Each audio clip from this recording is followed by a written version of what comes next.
Okay, so in terms of research summary, the way you're going to read them is kind of like how you read the passages in the reading section. So you're not going to like fully map them and make extensive notes to them, but you are going to point out some key details.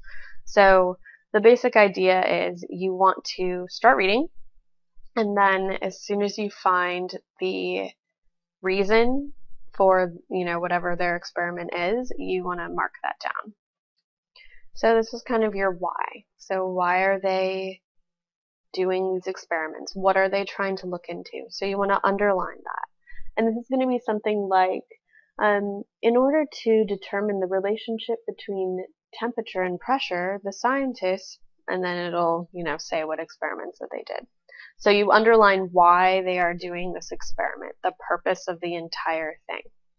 Okay, next, you're going to keep on reading, and next thing that you should see is how they're doing it.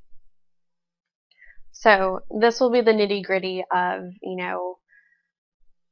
how many different objects were they testing, under what conditions were they testing these objects, what were the variables, all that good kind of stuff.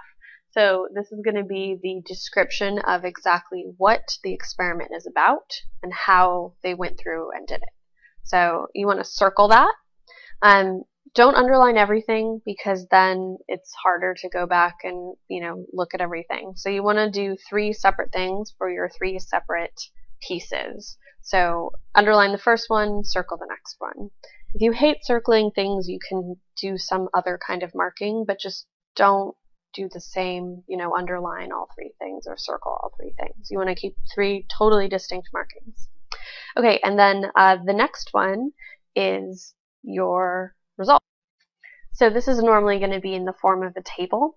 So you're going to go ahead and put an asterisk, a star, a heart, a bunny, whatever you want to put next to it is fine. Just be consistent.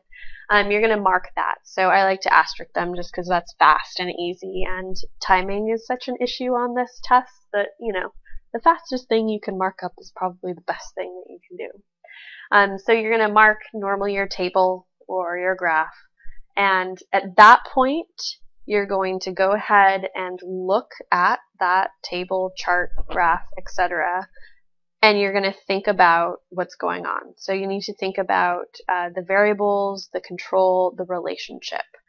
You want to mark down whatever relationships or trends you find. Things like arrows to indicate increasing or decreasing, are a good idea. You don't want to have to sit there and write out in sentences all the relationships, especially in a complex figure where you have a lot of different things going on.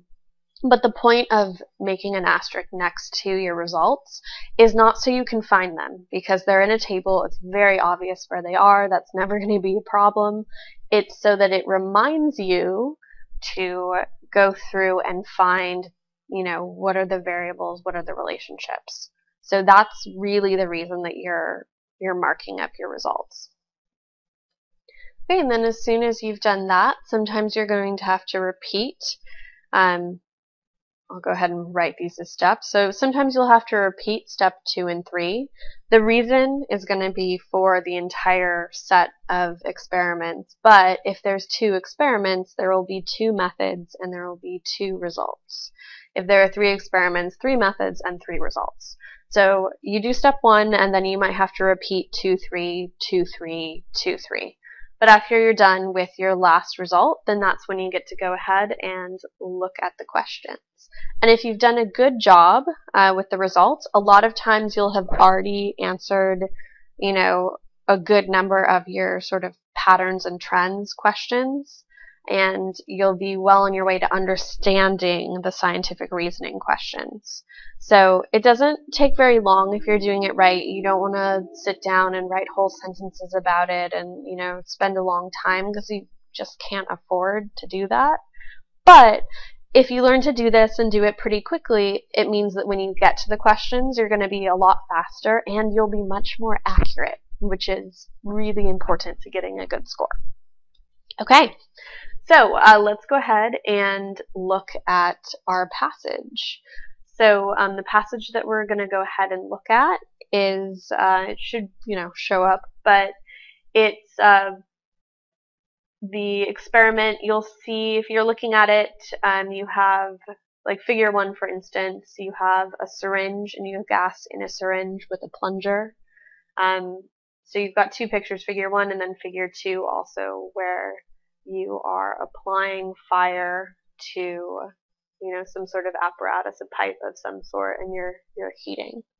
So I'll give you a second to find that, and then we'll go ahead and start. So we're going to read it. I'm going to stop at places and explain what you would underline, circle, and put an asterisk next to. And I'll write some notes, but you don't have to write notes the way that I'm going to. It's just because I don't have the passage on the screen, so I can't just underline it. So I'll have to explain where it is. Okay, so everyone should have found it by now. Let's go ahead and start up.